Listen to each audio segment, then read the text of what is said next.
ओम शांति। इस सीजन के पहले बाप दादा मिलन पर कल मधुबन में जो अव्यक्त मुरली चली, उसका मुख्य सार था स्वराज्य के रिजल्ट को चेक करके स्वयं को चेंज करो और अखंड राज्य के अधिकारी बनो। बाप दादा ने कहा कि सभी बच्चे अपने भविष्य की तैयारी कर रहे हैं, और तैयारी भी क्या कर रहे हैं?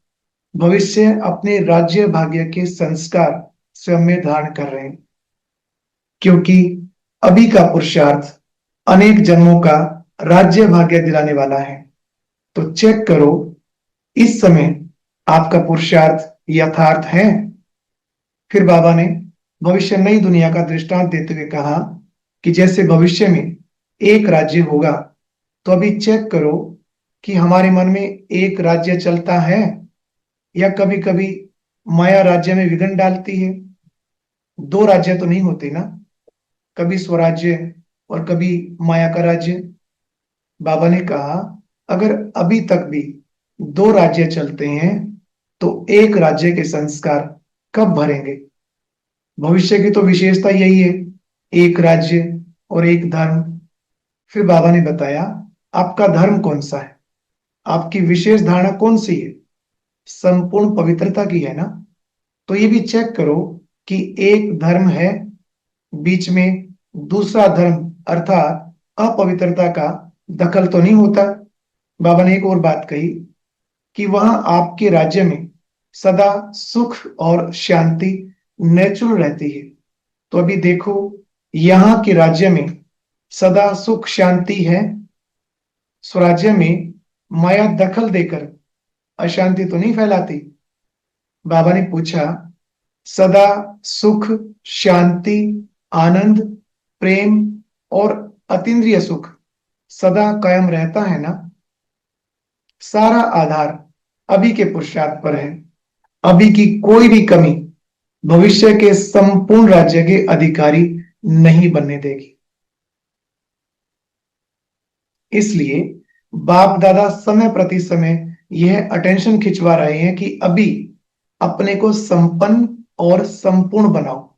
अभी तो बीच बीच में कह देते हैं कि पुरुषार्थ चल रहा है, लेकिन पुरुषार्थ के बीच में तो ये आ जाता है, क्या कहते हैं? ये तो हो जाएगा, ये तो कर लेंगे। ये संस्कार अविनाशी 21 जन्म का अखंड राज्य का अधिकारी नहीं बनने देगा। बाबा ने कहा, अगर अभी तक भी तो करते हो, तो ये आपका संस्कार 21 जन्म का अखंड राज्य का अधिकारी नहीं बनने देगा।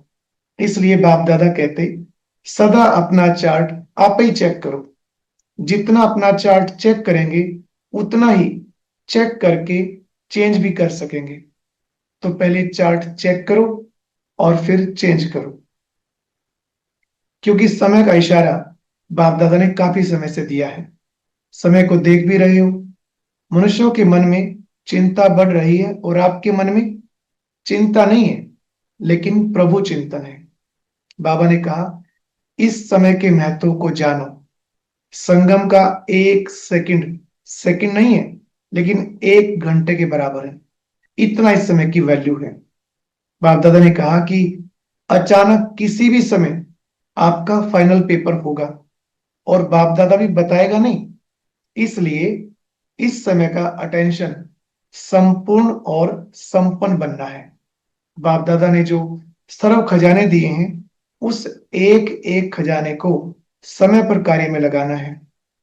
जैसे खुशी का खजाना, बाबा ने कहा, खुशी का खजाना सदा ही आपके चेहरे और चलन में दिखाई दे।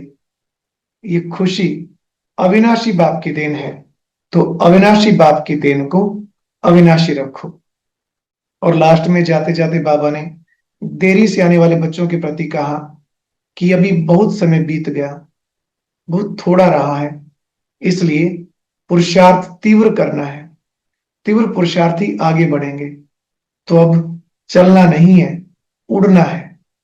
उड़ती कला का पुरुषार्थ करेंगे, तो बाप का वर्षा देर से आते हुए भी अपना पूरा हक ले सकते हो। हर सेकंड खुश रहना है, सबको खुशियां बांटनी है, और बाप का संदेश सबको देते जाना है। कोई उलाना ना दे कि हम रह गए, हम इनके साथ ही रहते थे, इनके संपर्क में रहते थे, लेकिन हमें मालूम नहीं पड़ा। ये कोई उलाहना ना दे। ओम शांति। अगर आप इस मुरली को विस्तार से सुनना चाहते हैं तो ऊपर दिए गए बॉक्स पर क्लिक करें और बाप दादा मिलन की पूरी मुरली सुनें।